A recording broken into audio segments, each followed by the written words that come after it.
Hello friends, welcome to lesson with Anku.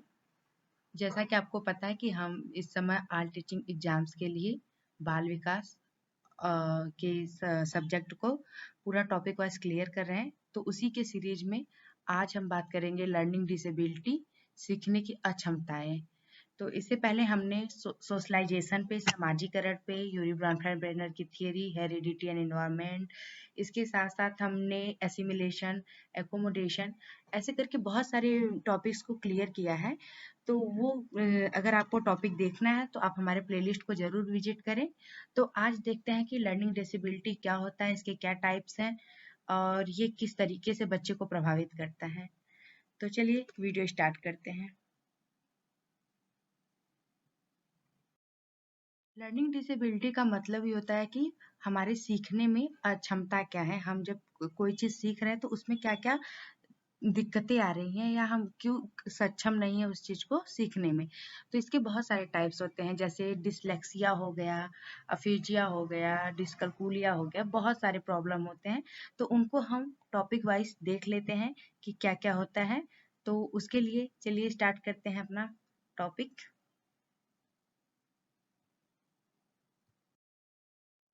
What is learning disability? अधिगम अक्षमताएं क्या है? तो इसके लिए हम देखेंगे कि a learning disability is a neurological disorder. यह एक न्यूरोलॉजिकल डिसऑर्डर है।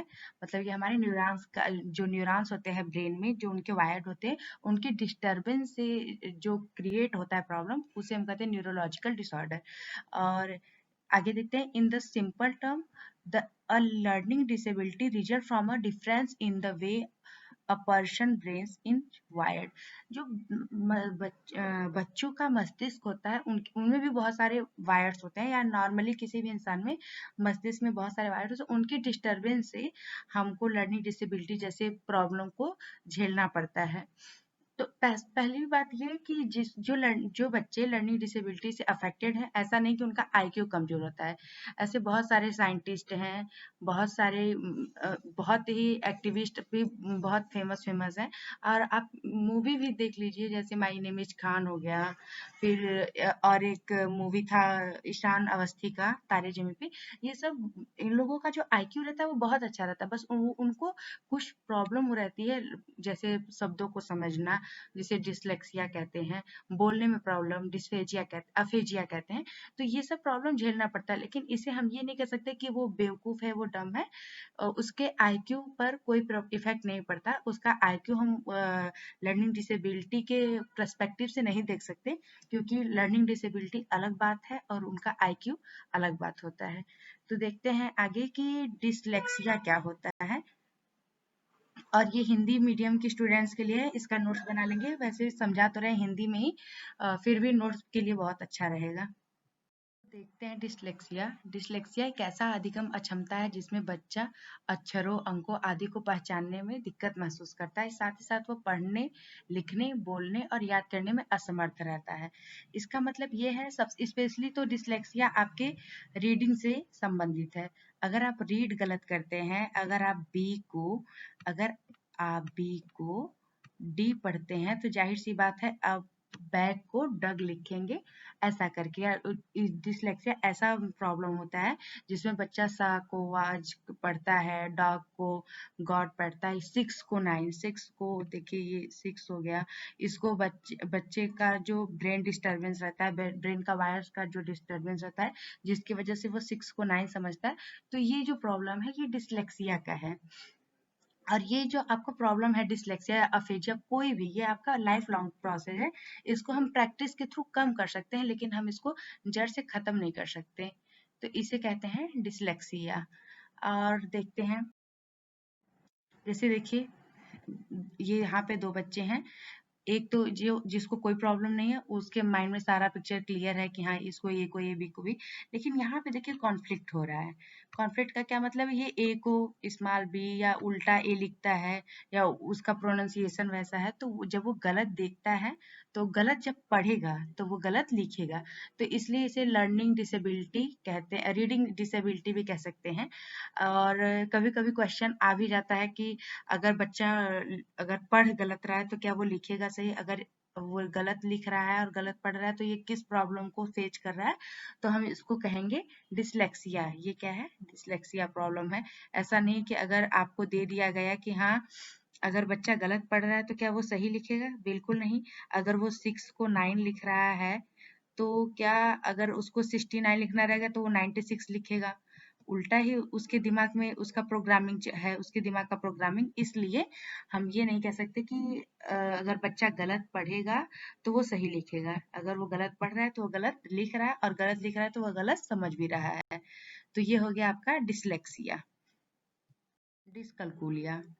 डिसकैलकुलिया से ही आप समझ पा रहे हैं कि कैलकुलेशन से है, मतलब अंकों का जोड़ घटाना गुणा भाग हेर फेर करना, मैनिपुलेट करना, इसमें बच्चे को प्रॉब्लम आती है। जैसे देखिए यहाँ ये 1+2=5 लिख रहा है, मतलब इसका जो कैलकुलेशन है वो क्या हो रहा है? गलत हो रहा है, रॉन्ग हो रहा है।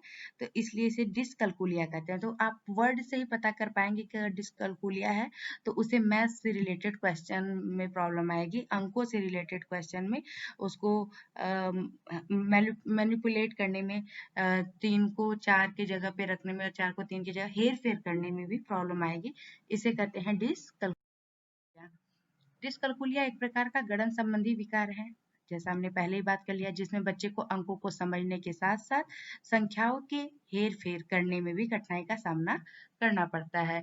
और कभी कभी इसको गणितीय डिसलेक्सिया भी कहते हैं, क्योंकि स्पेशली आपका कैलकुलेशन अंकों का ही होता है, इसलिए आप इसे गणितीय डिसलेक्सिया कह सकते हैं।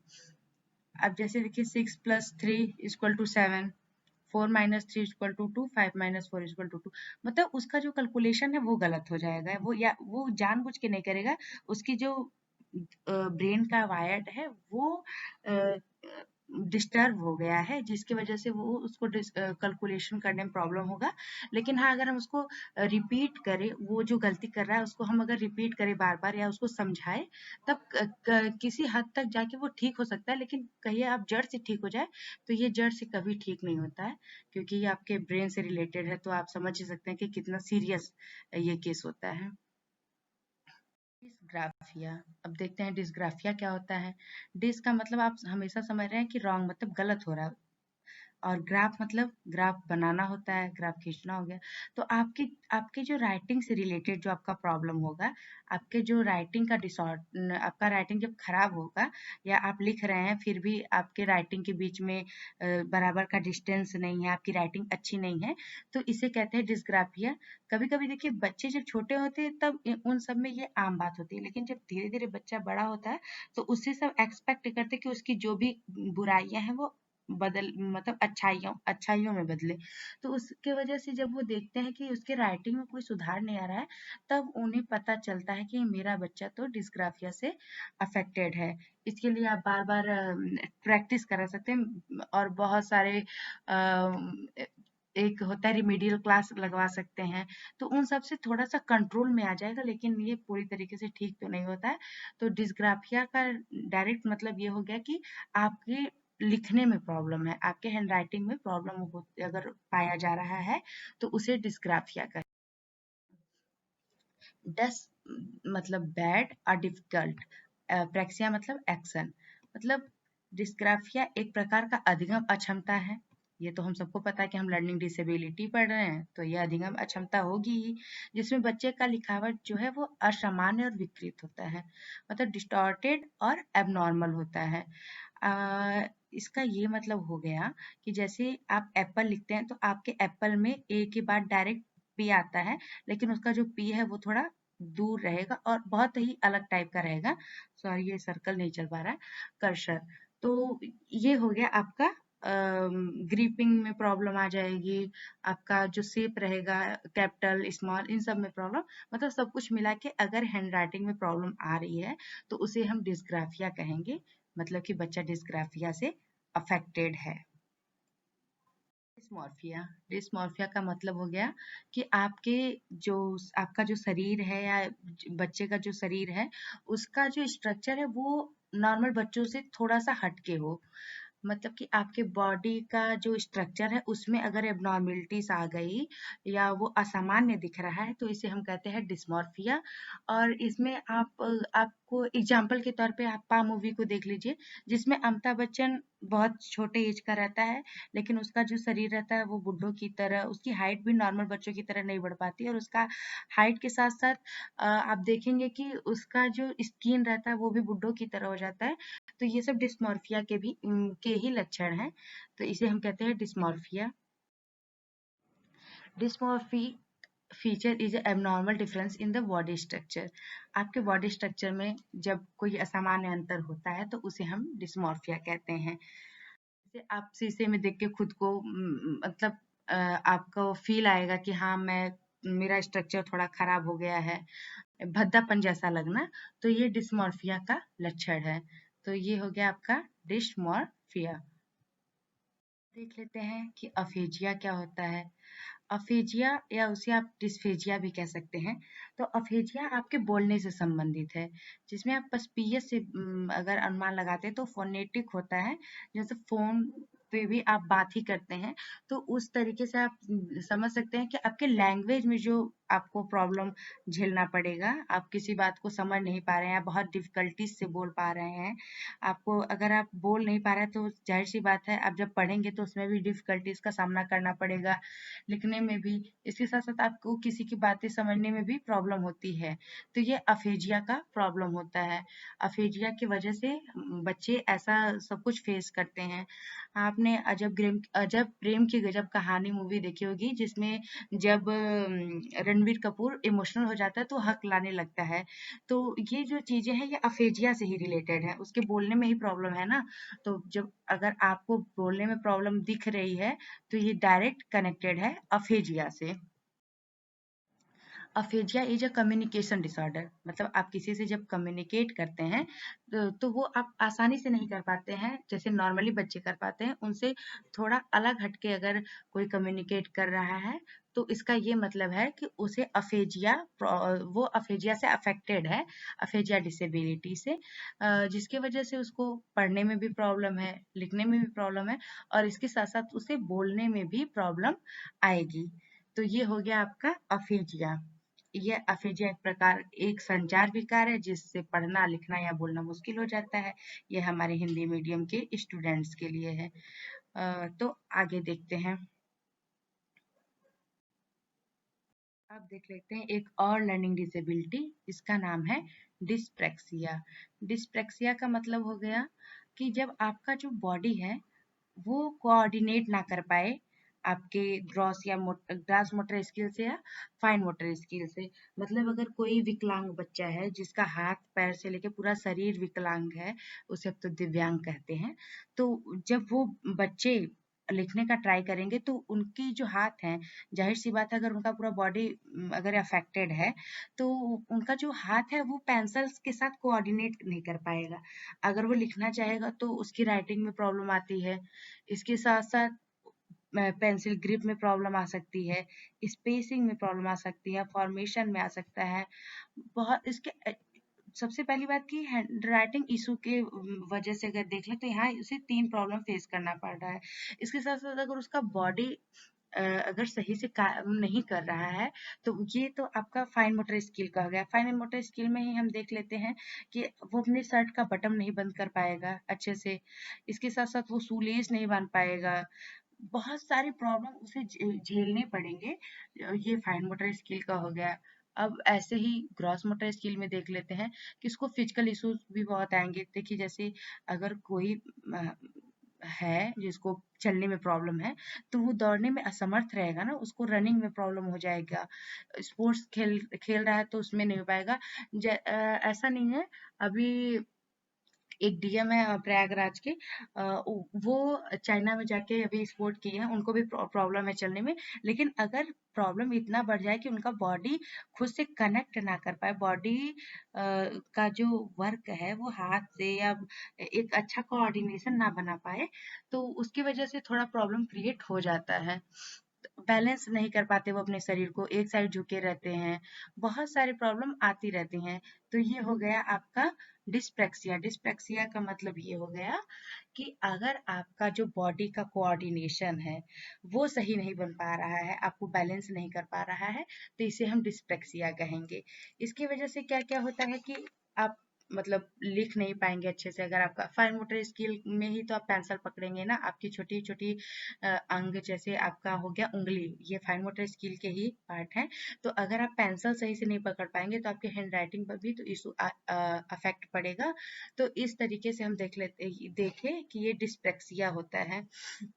इसके साथ कंसंट्रेशन में क्या होगा कि इसका पुअर मेमोरी स्किल रहेगा, लिमिट फोकस करने का के लिए भी उसका लिमिटेशन रहेगा। तो ये सब चीज़ें वो बहुत इजीली डिस्ट्रैक्ट हो जाएगा, बहुत जल्दी थक जाएगा।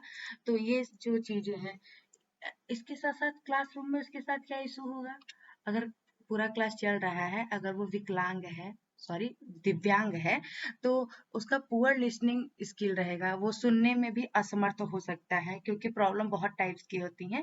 तो ये चीजें हैं, ये सब चीजें वो मतलब फेस करेगा। इसे कहते हैं डिस्पेक्सिया। साइन ऑफ डिस्पेक्सिया, अब देखते हैं कि डिस्पेक्सिया के क्या क्या साइन है। पहला, क्लमसीनेस मतलब भद्दापन, उसका शरीर, अब जाहिर सी बात है कि अगर कोई दिव्यांग रहेगा तो उसको देख के हमें तो फील नहीं आता, लेकिन एक स्ट्रक्चर में जब डिसऑर्डर आ जाता है उसके बॉडी स्ट्रक्चर में तो वो देखने में थोड़ा सा अजीब लगता है। इसके साथ उसके शरीर का जो बैलेंस है वो थोड़ा खराब रहेगा, उसका पोस्चर खराब हो सकता है, वो कभी झुका रह सकता है या बैठ के चलते हैं बहुत से लोग। तो ये सब चीजें हैं। पुअर हैंड आई कोऑर्डिनेशन, उसके हाथ का और आंखों का कोऑर्डिनेशन सही नहीं रहेगा, मतलब थोड़ा बुरा रहेगा। उसके साथ साथ उसका पुअर हैंड राइटिंग रहेगा, उसके उसके अंदर आत्मविश्वास की कमी रहेगी, डिसऑर्गेनाइज तरीके से रहेगा, और उसको बोलने में प्रॉब्लम, उसको थकान है, उसका दृष्टिकोण मतलब उसका जो परसेप्शन है उसमें भी इशू आएगा। अगर ये सब चीजें कोई स्टूडेंट फेस कर रहा है या कोई इंडिविजुअल फेस कर रहा है तो ये डिस्प्रेक्सिया के साइन है। तो आप देख लिए कि डिस्प्रेक्सिया क्या होता है। जिस जो जब बॉडी कोऑर्डिनेट अच्छे से कोऑर्डिनेट नहीं कर पाती है, बैलेंस नहीं बना पाती है अपने बॉडी का, तो उसे हम कहते हैं डिस्प्रेक्सिया। और ये रेयर होता है, लेकिन फिर देखते हैं एडीएचडी। एडीएचडी क्या है? Attention defeat hyper activity disorder. Attention defeat मतलब अटेंशन में उसके कमी आ रही है, वो किसी चीज को ज्यादा ध्यान नहीं देता है। अगर क्लास चल भी रही है तो उस पर ज्यादा उसका फोकस नहीं रहता है, मतलब उसके ध्यान में कमी, सबसे पहली बात। इसके साथ साथ उस वो जो हाइपर एक्टिविटी, एक्टिविटी तो सब करते हैं, लेकिन जो उसका एक्टिविटी रहता है वो ज्यादा ही हाइपर रहता है, मतलब ज्यादा उछल कूद करता है। अगर ये स्कूल टाइम में है तब तो नॉर्मल सी बात है, लेकिन इसके साथ साथ जब ये यंग हो रहा है एडोलेसेंस में तब भी उसकी यही एक्टिविटी है, तो इसे हम कह सकते हैं एडीएचडी। ये प्रॉब्लम होता है एडीएचडी। जो बच्चा एडीएचडी से प्रभावित रहता है उसके साथ एडीएचडी से जो स्टूडेंट या कोई बच्चा जब इफेक्टेड रहता है तो उसमें बहुत सारी प्रॉब्लम आ सकती हैं, जैसे वो डिसऑर्गेनाइज तरीके से रहता है, उसका घर कैसा, उसका रूम कैसा, उसको उससे फर्क नहीं है। तो ये एडीएचडी का मतलब हो गया डिस्ट्रैक्टनेस हो गया, उसका अटेंशन नहीं रहेगा क्योंकि अटेंशन डिफिट है, मतलब अवधान में कमी, मतलब वो किसी चीज पे ध्यान नहीं लगा पा रहा है। इसके साथ साथ देख लेते हैं फॉरगेटफुलनेस, मतलब वो चीजों को भूल जाता है। तो ऐसे ही बहुत सारी इंटेंशन, तो उसका जो सब कुछ मिला के बस यही है कि वो उसकी एक्टिविटी बहुत ज्यादा रहेगी लेकिन उसका जो अटेंशन रहेगा किसी चीज में वो कम रहेगा। तो ये हो गया आपका एडीएचडी, जो एक लर्निंग डिसेबिलिटी है। इसके साथ देख लेते हैं spectrum disorder. Autism spectrum disorder को सब कहते हैं कि वो एडीएचडी जैसा है, लेकिन ऐसा बिल्कुल नहीं है। एडीएचडी में क्या है कि आपकी जो एक्टिविटी है वो बहुत हाइपर रहेगी, लेकिन आपका जो अटेंशन रहेगा, मतलब जो किसी चीज पे ध्यान देना हो गया, उसमें कमी रहती है। लेकिन ऑटिज्म में क्या होता है कि उसकी जो एक्टिविटी रहती है वो हाइपर रहेगी, लेकिन वो सोशली नहीं रहेगा, जबकि ADHD वाले सामाजिक रहेंगे, वो लोगों के बीच रह के हलचल करेंगे, कुछ अलग काम करेंगे, तो ये ADHD का पहचान। लेकिन ऑटिज्म में क्या होता है कि जो भी बच्चा उससे अफेक्टेड रहता है वो सोशली नहीं रहता है, मतलब कि वो सामाजिक संपर्क से दूरी बनाए रखता है, या उसको सामाजिक संपर्क बनाए रखने में चुनौती लगती है कि मैं कैसे समाज के साथ रहूं, क्योंकि वो ऑटिज्म स्पेक्ट्रम डिसऑर्डर से अफेक्टेड है। इसके साथ साथ वो बहुत कम बात करना पसंद करता है, मतलब कि अकेले रहना पसंद करता है, उसे एकांतवास कह सकते हैं, एकांतवास पसंद है। इसके साथ साथ एडी ऑटिज्म स्पेक्ट्रम डिसऑर्डर से जो अफेक्टेड रहते हैं उनका जो बिहेवियर रहता है वो रेपिटेटिव रहता है, मतलब कि वो अपनी जो उनकी बिहेवियर रहती है उनको बार बार रिपीट करने लगते हैं। जैसे माय नेम इज खान में जो शाहरुख खान रहता है वो बोलता है ना, I am not a terrorist, तो वो एक बार नहीं बोलता, वो कितनी बार बोलता है, तो उसका जो बिहेवियर वो कितनी बार रिपीट हो रहा है, बार बार रिपीट हो रहा है, तो इसे हम कहते हैं रेपिटेटिव बिहेवियर। इसके साथ साथ जो आई कांटेक्ट होता है, वो आपने मूवी देखी होगी अगर माय नेम इज खान, तो उसमें वो अपना आंख भी सीधे सीधे नहीं मिलाता, वो नीचे रख के नजरों को तब बात करता है, मतलब वो आई कांटेक्ट से बचता है। तो ये हो गया आपके ऑटिज्म स्पेक्ट्रम डिसऑर्डर के कुछ। इसी के साथ देख लेते हैं कि वो खेलना, मतलब प्रेफर टू प्ले अलोन, मतलब वो अकेले खेलना पसंद करता है। हाइपर एक्टिविटी तो करता है, देखिए हाइपर एक्टिविटी कर रहा है इसलिए सब समझ जाएंगे कि ये ADHD है, लेकिन ये सोशली नहीं रहता है, देख रहे हैं ना, हाइपर एक्टिव तो है लेकिन ये खेल अलग अकेले रहा है। तो यहाँ पे आप मेजर डिफरेंस कर सकते हैं कि ये इसकी एक्टिविटी अलग हो रही है, मतलब हाइपर है लेकिन अकेले हो रही है। इसके साथ साथ इसको सोने में प्रॉब्लम होती है, कडल मतलब कि साथी से दूरी बना लेता है, तो बहुत सारे ऐसे प्रॉब्लम है जो ऑटिज्म स्पेक्ट्रम डिसऑर्डर के होते हैं, जो कि आपके ADHD से अलग हैं। आई होप आपको ऑटिज्म समझ में आ गया होगा। अगर आप इस ऑटिज्म स्पेक्ट्रम डिसऑर्डर को माय नेम इज खान से रिलेट करके देखेंगे तो आपको आराम से समझ में आएगा। इसी तरीके से अगर आप डिसलेक्सिया को देखते हैं कनेक्ट करके ईशान अवस्थी तारे जमीन पे, तो आपको समझ में आ जाएगा।